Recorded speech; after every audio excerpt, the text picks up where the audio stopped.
En este vídeo quiero contarte unas estrategias para solucionar los conflictos con tus hijos.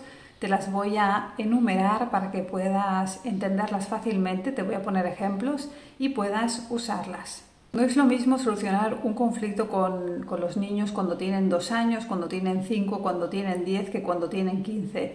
Vas a tener que ir cambiando las estrategias a medida que crecen.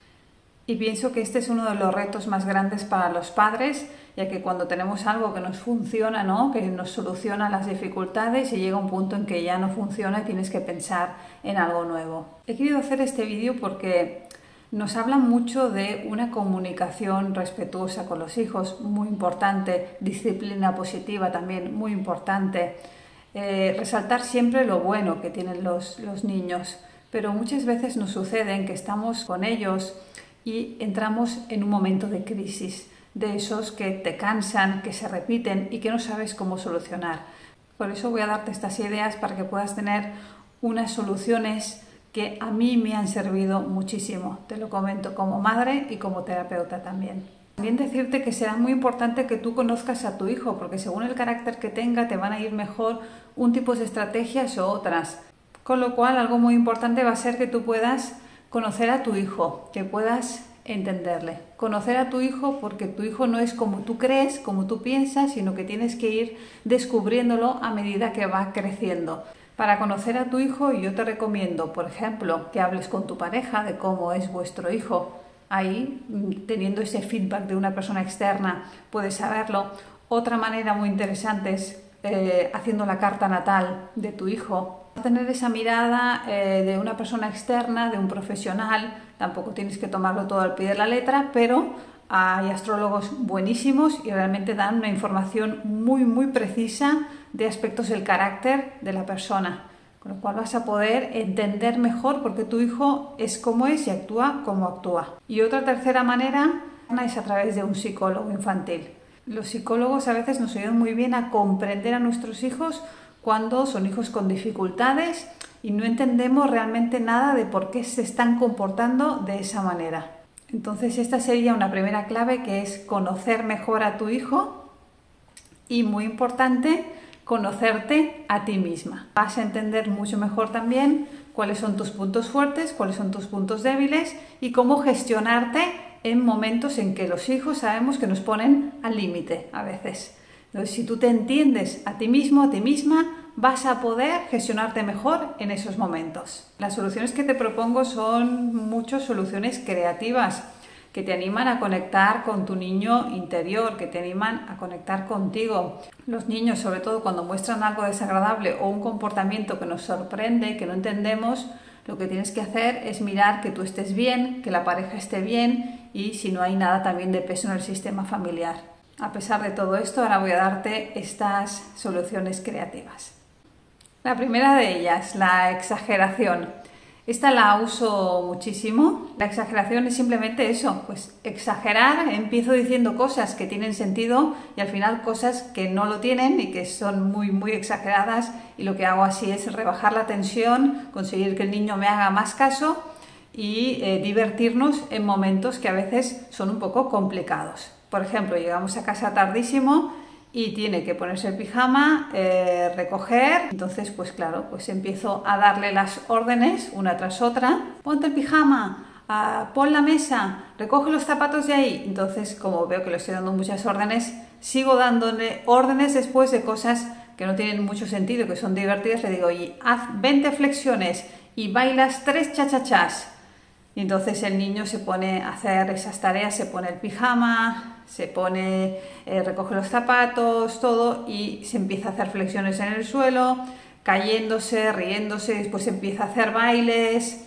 Bueno, hemos usado esta estrategia de la exageración para poder rebajar la tensión y divertirnos frente a veces una situación que requiere pues rapidez, por ejemplo. Interpretar papeles. Esta me gusta mucho. En el caso anterior, por ejemplo, cuando grito muchísimo, ahí soy la sargenta o la gritona, ¿no? y me pongo pues en plan militar, por ejemplo, ¿no? Interpretar papeles es una gran solución. El niño no quiere bajar del coche, pues eres un cocinero que tiene que sacar del coche un saco de patatas y tiene que cortar esas patatas después y llevarse el saco aquí cargado para la cocina, para poder cocinar un guiso muy bueno. Entonces pues ya vas cogiendo al niño, le vas explicando la historia, haces de ese personaje, entonces todo eso le encanta y es muy probable que otro día cuando no quiera bajar del coche te diga soy saco de patatas, ¿no? Porque quiere que lo cargues y hagas todo eso. Entonces una dificultad que teníamos, que no conseguíamos bajar del coche, lo hemos transformado en un juego, en algo divertido y que quiere hacer. Crear imágenes de fantasía o de impacto, por ejemplo, el niño no se quiere bañar y le dices vas a hacer un crucero maravilloso, lujoso, donde vas a tener de todos y vas a ir a descubrir una isla. Entonces, o por ejemplo el niño no quiere salir de la bañera, pues lo mismo, va a haber un naufragio, entonces vas a tener que salir porque va a haber mucha agua, entonces estás en esas imágenes de impacto, de fantasía que le atraen y le hacen pues querer participar en ello. Al final se trata para mí de captar la atención del niño y redirigirla hacia nuestro objetivo sin que haya amenazas, ¿no? Por ejemplo, si no te terminas la cena no hay postre, si no terminas la cena vas a ser castigado, si no terminas la cena no te levantas de la mesa. Todo esto al final es una forma de amenaza. Todo esto creo que no sirve para nada. Todo esto me parece que es como un poco como basura, ¿no? Entonces eliminemos todo eso y creemos otro tipo de experiencia con nuestros hijos. Algo que sea más fecundo, que sea más divertido y que nos lleve realmente a un cambio, pero más positivo. Contar historias. Esto es muy clásico, es como el cuento de la noche, pero usarlo en cualquier momento del día. Pues está la historia del niño que no se quería vestir y ese niño, entonces ya sabemos, ¿no? Esa historia, el personaje principal va a tener muchas cosas en común con tu hijo y va a invitarle a que vaya hacia el objetivo final, ¿no? Que es vestirse. Hacer una canción también me gusta muchísimo. Yo usaba la canción para ponerse el pijama, por ejemplo, y también tenía unas canciones para la hora de cenar. Bueno, a la hora de cenar creo que he usado todas las estrategias y una era cantar raps. Mi hijo me decía que lo hacía muy mal. Pasamos a estrategias un poco más complejas, es usar los muñecos o los peluches. Yo, sabéis, soy consteladora y por lo tanto pienso que los muñecos son estas personas externas, amigos externos del niño que pueden ayudarnos muchísimo. Te voy a hacer dos propuestas. Los muñecos pueden servir para mostrar o para averiguar algo.